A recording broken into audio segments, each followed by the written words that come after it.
जयंत पाटील आणि अजित पवार यांच्यामध्ये बैठक सुरू आहे। दोन्ही नेत्यांमध्ये बंद दाराआड चर्चा सुरू आहे। बैठकीचं कारण मात्र गुलदस्त्यात आहे।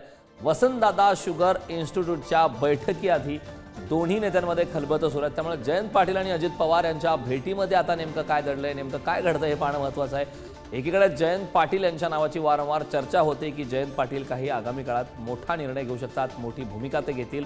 या संदर्भात तर्क वितर्क राजकीय पटलावरती नेहमी लावले जातात। मात्र आता मोठी अपडेट आहे की दोन्ही नेत्यांमध्ये बंद दाराआड चर्चा सुरू आहे। बैठकीचं कारण अद्याप अस्पष्ट आहे। वसंतदादा शुगर इन्स्टिट्यूटच्या या कार्यक्रमाआधी, या बैठकीआधी आता या दोन्ही नेत्यांमध्ये बैठक सुरू आहे।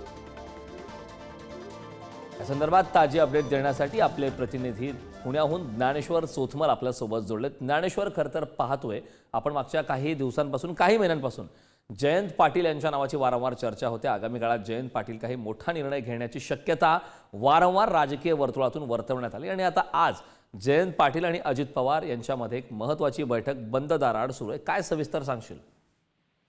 आपल्याला कल्पना आहे, आज वसंतदादा शुगर इन्स्टिट्यूटची जी बैठक आहे त्या बैठकीच्या साठी म्हणून एकत्र अजित पवार आणि शरद पवार येणार असल्याची माहिती आपल्याला मिळते आहे। आणि त्यापूर्वी आपण जर बघितलं असेल तर जयंत पाटील हे अजित पवारांच्या भेटीसाठी या ठिकाणी पोहोचलेले आहेत।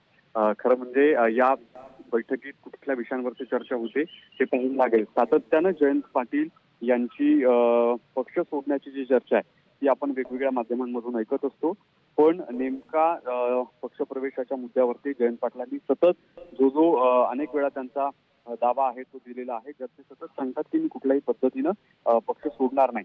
पण अशा पद्धतीनं आपण जर बघितलं असेल तर अजित पवार आणि जयंत पाटील यांच्यात जी बैठक आहे ती बंद दाराआड सुरू आहे। त्या बैठकीतला विषय अर्थात काय असेल हा त्यांची बैठक संपल्यानंतर ते जेव्हा माध्यमांशी बोलतील तेव्हा कळेलच।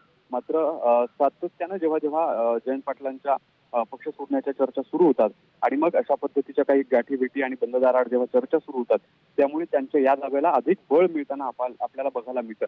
आपण जर बघितलं असेल तर मागच्या अनेक वर्षांपासून म्हणा, महिन्यांपासून म्हणा, जेव्हापासून फूट पडली राष्ट्रवादीत आणि 2 राष्ट्रवादी जेव्हा झाल्या तेव्हा जयंत पाटील हे भाजपकडे जाऊ शकतात अशा पद्धतीच्या सातत्यानं चर्चा होत आलेल्या आहेत। आताही शरद पवारांच्या राष्ट्रवादीतून जयंत पाटील हे पक्ष सोडून बाहेर जातील अशा पद्धतीची सतत जी चर्चा असते ती आपल्याला राज्याच्या राजकीय वर्तुळामध्ये घडताना बघायला मिळते। काही नेते तसा दावा देखील करताना आपण यापूर्वी पाहिलेले आहेत। जयंत पाटील यांच्याकडून जरी या सगळ्या गोष्टींचं नक्कीच ज्ञानेश्वर, आगामी काळात आणखीन एक राजकीय भूकंप पाहायला मिळतो का, या संदर्भात काय घडामोडी घडतात हे पाहणं महत्त्वाचं आहे। खूप खूप धन्यवाद या सविस्तर अशा माहितीसाठी।